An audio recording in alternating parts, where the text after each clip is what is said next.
There is a quiet, magical moment when something shifts within us. It is not a noisy event, nor an explosion of emotions. It is a subtle yet profound sensation, as if the universe were whispering that something extraordinary is about to unfold.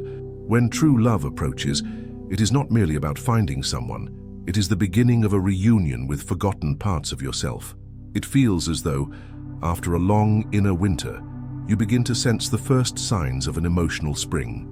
This video appears exactly at that turning point. It does not show up by chance. It arises when your soul starts calling for what is real, what heals, what unites. Something within you is ready. Ready to love, but above all, ready to remember who you truly are. If you feel this approaching, comment, "I am ready for true love." According to Carl Gustav Jung, true love is not just the meeting of two people, but the union of two individuation processes that recognize each other. Jung affirmed that before we can experience authentic love, we are invited to confront what he called the shadow, all the repressed, denied, or forgotten aspects of ourselves. When true love begins to approach, it does not arrive as a fairy tale, but as a mirror. Projection is one of the first mechanisms at play in this process. We project onto the other our ideal of wholeness, happiness, and salvation. Yet over time, this projection dissolves, revealing that the other is not there to fill our voids, but to show us where they are. True love only blossoms when we stop expecting the other to save us and take responsibility for becoming whole ourselves. The integration of the animus and anima archetypes, the unconscious masculine and feminine aspects that inhabit each of us, is also essential on this path. The more integrated we are internally, the less we search for in the other what we have not yet recognized in ourselves. This is the true fertile ground for real love to manifest, when we love not to escape from ourselves, but to expand alongside another. Thus, the arrival of true love is not a mystical accident. It is a call from the psyche, a sign that we are finally prepared to leave illusion behind and enter a relationship that does not fragment us, but transforms us. Before true love can manifest in the outer world, something silent begins within us. At first glance, it feels like solitude, a natural withdrawal from certain people, desires, and even old dreams. Yet from a Jungian perspective, this silence is not emptiness, it is preparation. The soul does not rush, it waits. And when it is about to recognize something sacred in another, it must first recognize itself. This period of withdrawal carries immense symbolic value. It is as if the unconscious were saying, "Stop searching outside because something inside needs to be seen." It is the retreat of projection, the slowing down of desperate pursuits, the letting go of the idea that love will come to fill a void. Preparation for true love begins with renouncing the illusion that someone else will save us, and this creates silence.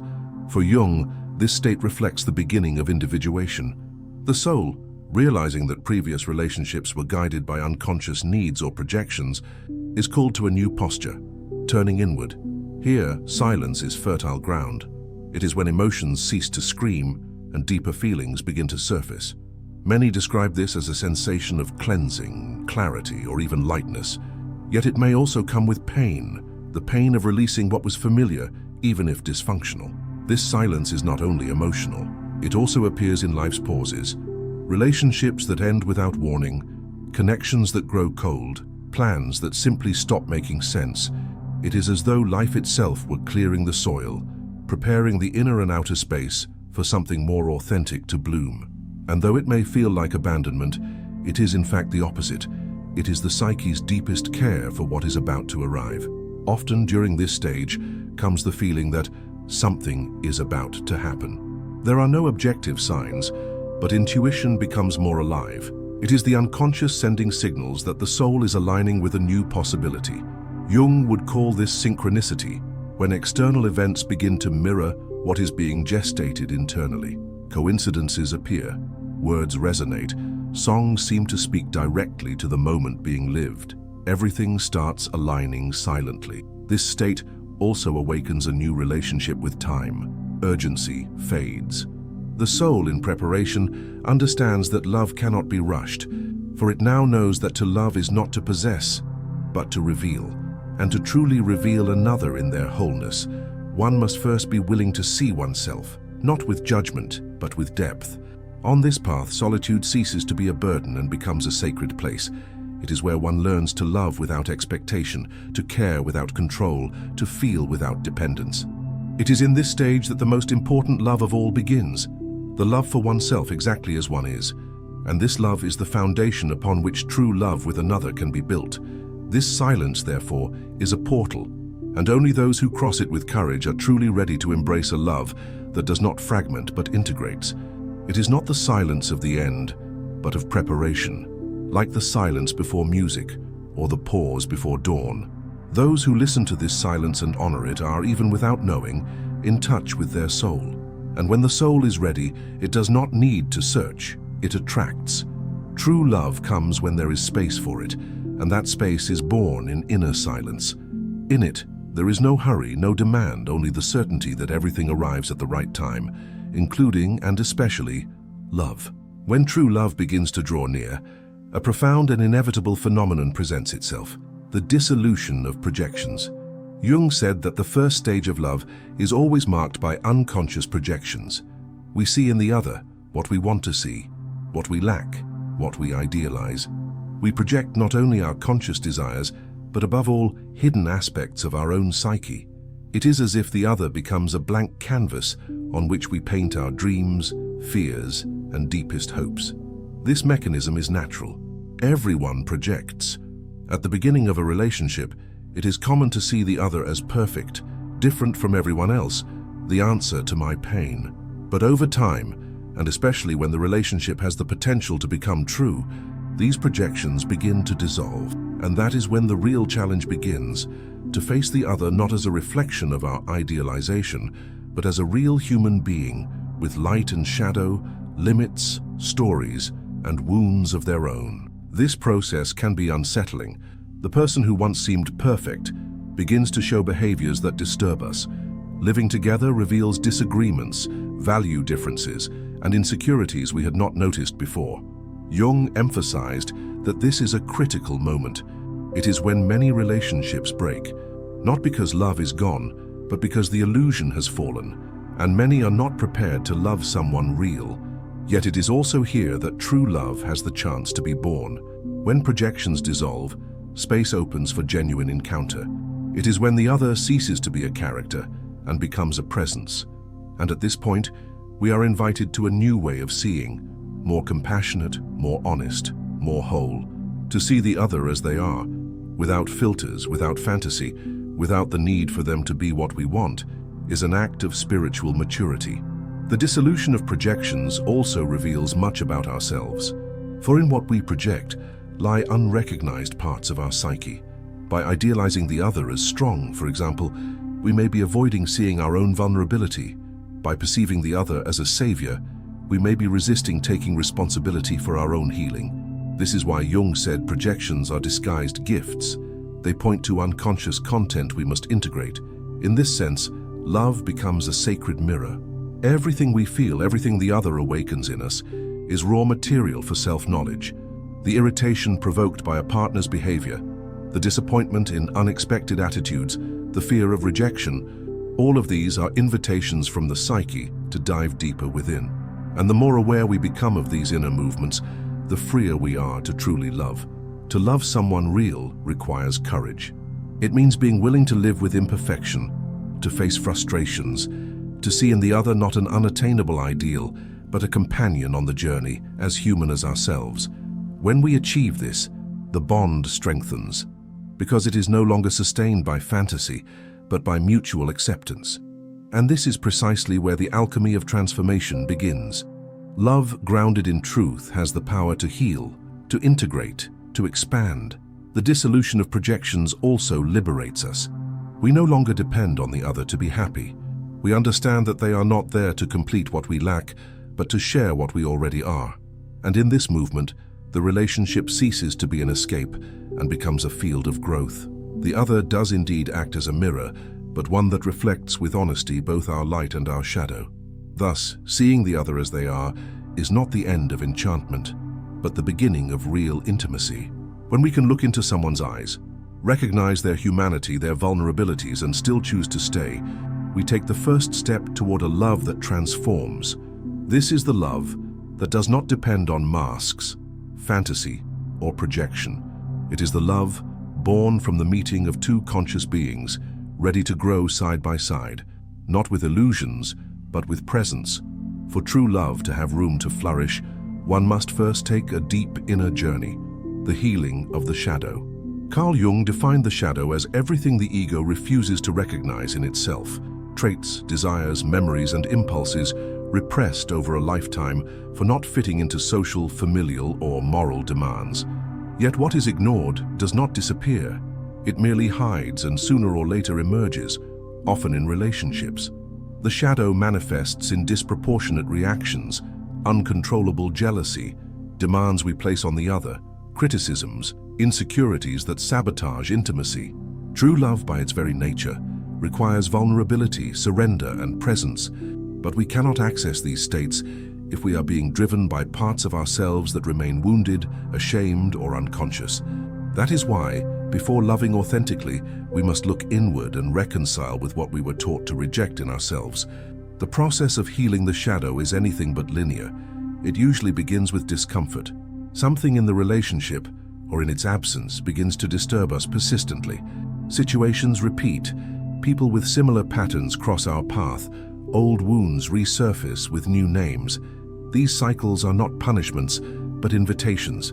Invitations to stop projecting pain onto the other and to begin investigating the root of what seeks to be seen and transformed.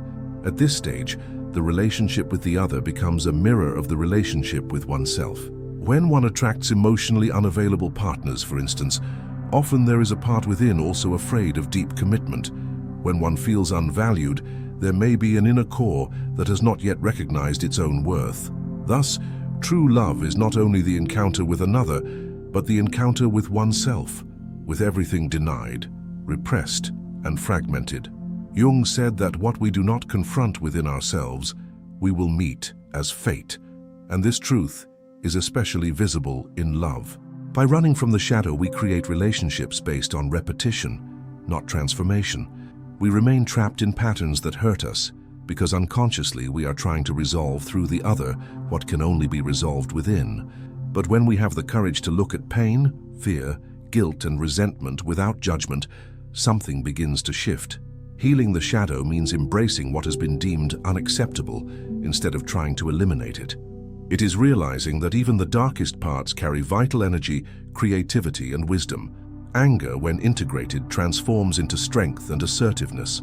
Fear, when listened to, becomes prudence and sensitivity.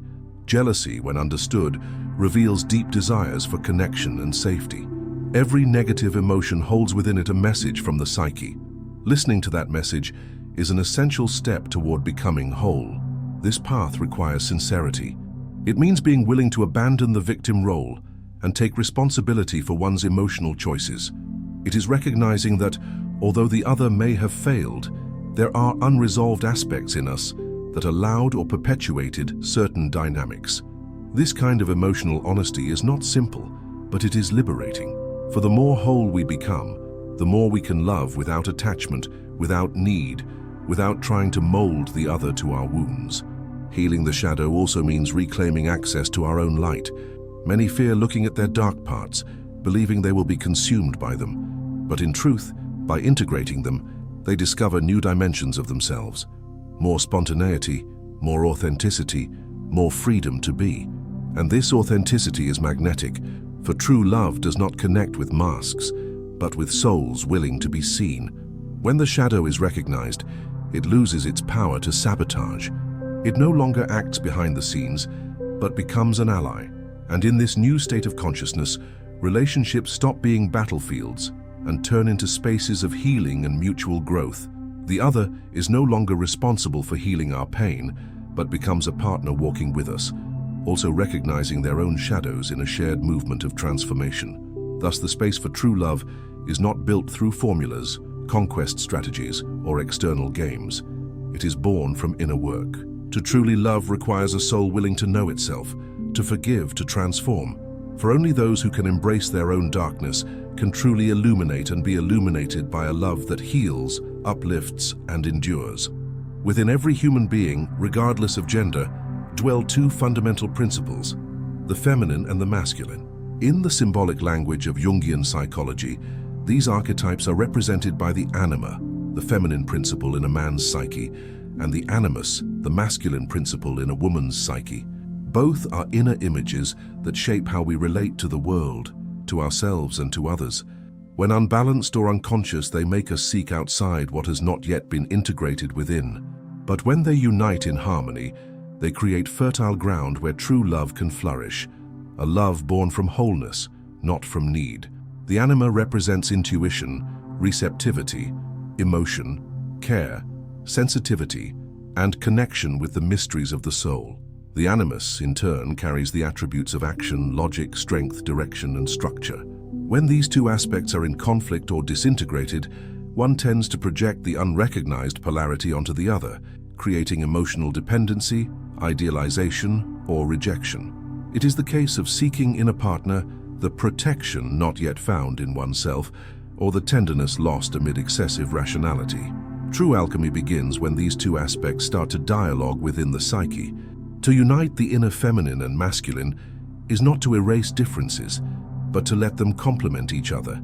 It is allowing the rational or assertive side to listen to what the sensitive side has to say. It is letting the impulse to act be balanced by the capacity to receive. It is knowing when to move forward and when to remain still. This inner dance generates emotional balance, clarity of intention, and above all, authenticity. And it is this authenticity that sustains a deep and genuine relationship. When the feminine and masculine are in harmony within us, we stop seeking in others what we still lack. We begin to attract not someone to complete us, but someone with whom we can share what we already are. This difference changes everything. The relationship ceases to be a space of bargaining and becomes a field of expansion. There is room for individuality and for union. Love, then, is not a prison, but freedom with connection. Jung saw this integration as an essential step in individuation. For him, a truly mature person is one who recognizes and embraces both poles within. This integration is not automatic. It requires observation, self-inquiry, and often the confrontation of inherited or internalized patterns from childhood. For example, women taught to suppress assertiveness may need to recover the animus to set boundaries and take initiative. Men taught to repress emotions may need to reconnect with the anima to allow themselves to feel and express vulnerability. This inner work has direct and powerful effects on relationships. Partners who have integrated their inner poles tend to communicate more clearly, to embrace differences without entering power games, and to nurture the bond with presence. They do not compete, dominate, or control the other, but cooperate in creating a space where both can flourish. There is room for silence and dialogue, for tenderness and firmness, for desire and care. It is a relationship that breathes, adapts, evolves. Uniting the inner feminine and masculine is also a healing of ancestral wounds in the collective. For centuries, humanity has oscillated between excessive rationality and disregard for sensitivity, between domination and submission, between authoritarianism and passivity. By doing this work within ourselves, we are, in a way, rebalancing the collective field, offering the world a new model of relationship, more conscious, respectful, and integrated. In symbolic terms, this inner union represents the alchemical marriage, the fusion of opposites within the soul, giving birth to a new being, more whole, wiser, more loving. And this new being no longer hides behind masks, nor begs for affection, nor enters destructive relationships. It is ready to love with feet on the ground and an open heart, for it has already found itself. Thus, the real relationship, the one that transforms, enriches, and heals, can only happen between people who have accepted the challenge of integrating their own inner feminine and masculine. This is the most important encounter one can have, and it is this encounter that prepares the soul for the love that endures, that builds, that uplifts. True love does not arrive as an extraordinary event from the outside, but as the natural consequence of a deep process of inner transformation. When the soul grows quiet, when projections dissolve, when the shadow is healed and the inner opposites meet, the ground becomes fertile for love to blossom in a whole, free, and conscious way. It is in this inner space of maturity and presence that two souls can truly recognize each other, not as saviors but as mirrors, companions, and partners in evolution. The path to this point is not linear, nor always easy, but it is sacred. And if this video has reached you, perhaps it is because your soul has already begun to walk this path, because something within you is ready to truly love, without masks, without games, without repeating the past, ready to live love as a bridge of transformation, not as an escape. If this journey resonated with you, subscribe now to the channel and activate notifications. This ensures you continue receiving content that supports your process of self-knowledge, healing, and deep connection. And remember, the next video appearing on your screen may be exactly what your soul needs to see right now.